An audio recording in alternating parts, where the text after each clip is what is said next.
Field marshal general Asim Munir army chief اور chief defence of بن گئے اور ظاہر ہے قانون سازی ہوئی. قانون سازی کے بعد یہ ایک نوٹیفیکیشن ہوا اور نوٹیفیکیشن کے بعد آپ کے سامنے ہے. بخاری صاحب کہتے ہیں کہ افواج پاکستان ہمیشہ سے مضبوط رہی ہے اور اب بہت زیادہ مضبوط ہو جائے گی. اور لیکن سر کیا آپ سمجھتے ہیں کہ ہم قانون سازی بھی کرتے ہیں, ہم نوٹیفیکیشن بھی کرتے ہیں, لیکن ہمارے جو ادارے ہیں, پارلیمنٹ ہے, جمہوری ادارے ہیں, آئینی ادارے ہیں, جوڈیشری ہے, احتسابی ادارے ہیں اور انتخابی ادارے ہیں, وہ سب کے سب کمزور ہیں. کیا آپ سمجھتے ہیں کہ وہاں پر بھی اسٹرکچرل چینجنگ آنی چاہیے سر؟ دیکھیں جی ڈاکٹر صاحب, بہت بہت شکریہ. میرا خیال ہے میرے دونوں بھائیوں نے جو کچھ فرمایا ہے کم و بیش یہی ہماری حقیقت ہے اور یہی آج کی حقیقت ہے. اچھا, قطع نظر اس کے کہ اس میں کوئی آپ کی جو میلیفائڈ انٹینٹ ہے یا آپ کی نیت کے اندر کوئی فطور ہے نہیں ہے, لیکن یہ بات طے ہے کہ ہے یا نہیں ہے. آئینی ترامیم جو ہیں اشخاص کو رکھ کے اور ان کے مطابق اور اس دور کو گزارنا ہوتا ہے. ضیاء الحق صاحب نے اپنے نام کے ساتھ ترامیم کرا دی, مشرف صاحب نے اپنے نام کے ساتھ ترامیم کرا دی, ایوب خان کے وقت بھی کم پیش یہی تھا.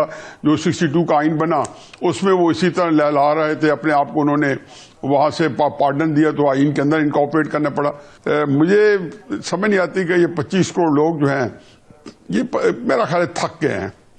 آج بھی ہم ایک انسرٹینٹی کی کیفیت میں بات کر رہے ہیں. مجھے ایک بڑے ہمارے ادارے کے بڑے سینئر بندے نے پوچھا کہ نہیں صاحب آپ یہ پولیٹیکل انسٹیبلٹی کی بات کرتے ہیں کیا ہوتی ہے. میں کہا جی باقی تو میں سمجھانا بڑا مشکل ہے اور بڑا ایک گنجلک قسم کا گمبھیر قسم کا سبجیکٹ ہے, لیکن مجھے ایک سمپل سی بات بتاتا ہوں آپ کو کہ یہ پولیٹیکل اسٹیبلٹی جو ہے, آپ یہ دیکھیں کہ پاکستان کے اندر کوئی وزیر اعظم بن جائے, چلو پچھلے زیادہ نہیں, یہ 4-5 لے لیں, نواز شریف صاحب بن جائے, سوال پہلے دن سے اٹھتا ہے کہ آیا یہ وقت پورا کرے گا یا نہیں کرے گا, عمران خان وقت پورا کرے گا یا نہیں کرے گا, شہباز شریف وقت پورا کرے گا نہیں کرے گا, بھلے سے 10 سال پورے کر جائیں.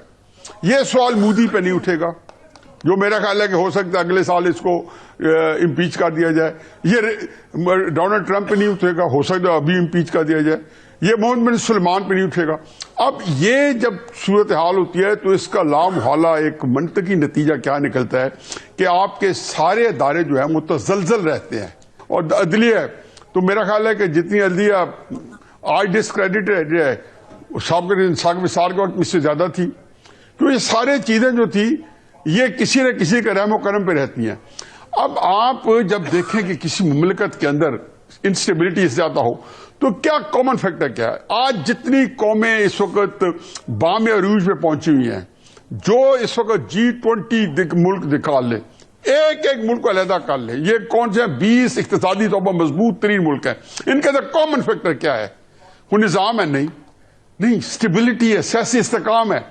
چاہے شی جن پنگ کا ہے, چاہے پوٹن کا ہے, چاہے محمد بن سلمان کا ہے, چاہے آپ جاپان کا کر لیں, چاہے آپ امریکہ کا کر لیں, چاہے یورپ کا کر لیں, چاہے انڈیا کا کر لیں, سب میں پولیٹیکل اسٹیبلٹی ہے.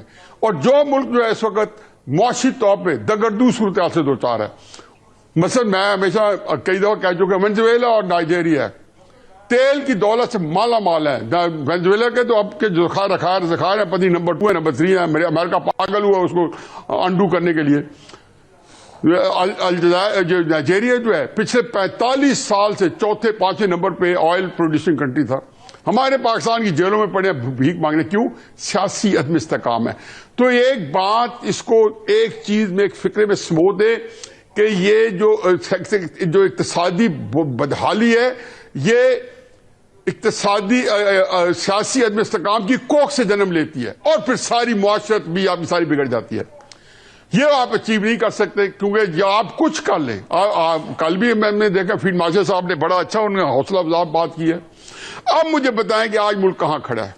مجھے یہ 2 بہت بڑے تجزیہ نگار دانشور بیٹھے ہیں. سلیم بخاری صاحب میرے دانش میں رہنما ہیں. میں تو اس لیے ہمیشہ ان کو کہتا ہوں پہلے بولے, مجھے رہنمائی ملتی ہے اور دلیل سے دلیل میرے بھی کوئی ذہن میں آتی ہے. یہ مجھے بتا دیں کہ جی یہ پاکستان کو کیا دیکھ رہے ہیں.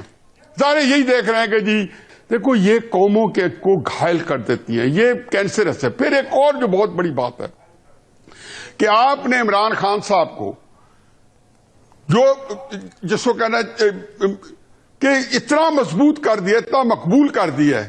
یہ میں نے کیا عمران خان نے کشمیر فتح کیا ہے؟ کیا عمران خان نے بزدار کی حکومت جو کمائی کھا رہے ہیں محمود خان کی کھا رہے ہیں؟ کیا عمران خان صاحب نے 50 لاکھ گھر دے دیے, 1 کروڑ نوکری دے دی ہیں؟ ان کے دفتر کے اندر کون سا عمل ہے جو وہ پیش کرے اور قوم اس کو پذیرائی بخشے؟ اس لیے یہ ہے نا کہ کوئی حرکتیں جو ہیں ان کے اپنے پاس کوئی گن نہیں ہے, لیکن کسی نے تو واردات کی ہے جو عمران خان صاحب آج ایک پورے ملک کے اندر ایک عفریت بن کے اور ایک پورے ایک نظام کو جکڑ کے بیٹھا ہے. اب ایک طرف آپ کا مقبول سیاست ہے, ایک باہر کا ایک ایسا سوشل میڈیا ہے جو پاکستان کے خلاف مطلب ہندوستان کو بھی استعمال کر رہا ہے, سب کو استعمال کر رہا ہے. تو میرا خیال ہے کہ آپ لوگوں کی جو کیفیت ہے بس وقت نزاع بھی اور وقت دعا بھی ہے. میں نہیں سمجھتا ہوں کہ ملک جو ہے اس وقت کسی ایسی صورتحال ہے پوری کی پوری بند گلی میں ہے. یہ جو ہاتھ میں لہرانے والی لڑائیاں نہیں ہیں جو ہمیں لڑنی چاہیے, اس کا کوئی ایک حل نکالنا چاہیے جس کے اندر نیشنل کنسنسس ہو, وگرنہ ہم اس کو افورڈ نہیں کر سکتے, پاکستان افورڈ نہیں کر سکتا. ٹھیک ہے, بہت شکریہ. میں ایک پہ جاؤں گا ناظرین, بریک کے بعد جو ہے وہ واپس آتے ہیں. یہ ہمارے مہمانوں کا تجزیہ ہے جو آپ کے سامنے ہے. ایک چھوٹا سا بریک پہ واپس آتے ہیں.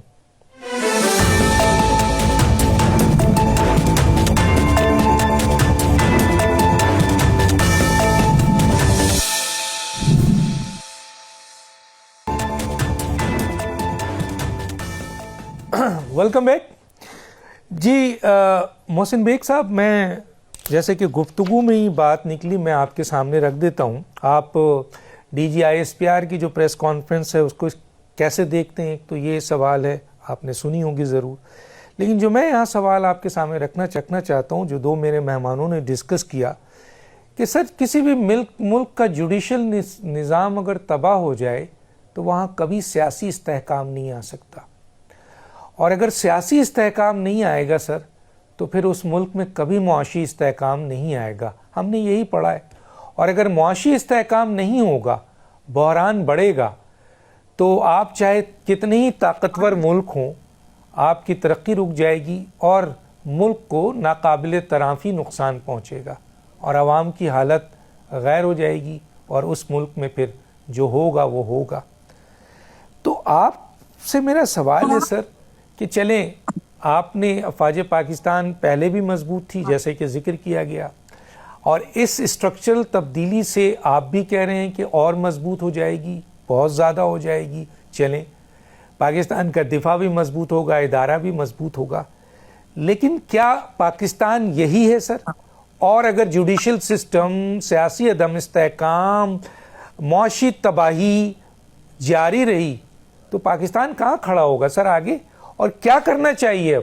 کیا یہی حکومت, یہی نظام جو کوچ نہیں ڈیلیور کر رہی ہے 3 سال سے اور تباہی ہے, اسی کو لے کے چلتے رہے سر؟ بیسیکلی ڈاکٹر صاحب آپ نے خود ہی سوال میں ہی جواب ہے. جہاں تک پولیٹیکل سٹیبلٹی نہیں آئے گی تو نیچرلی معاشی ترقی نہیں ہو سکتی. نیچرلی کوئی فارن انویسٹر اس ملک کا رخ نہیں کرے گا جہاں اتنی غیر یقینی کی صورتحال ہو.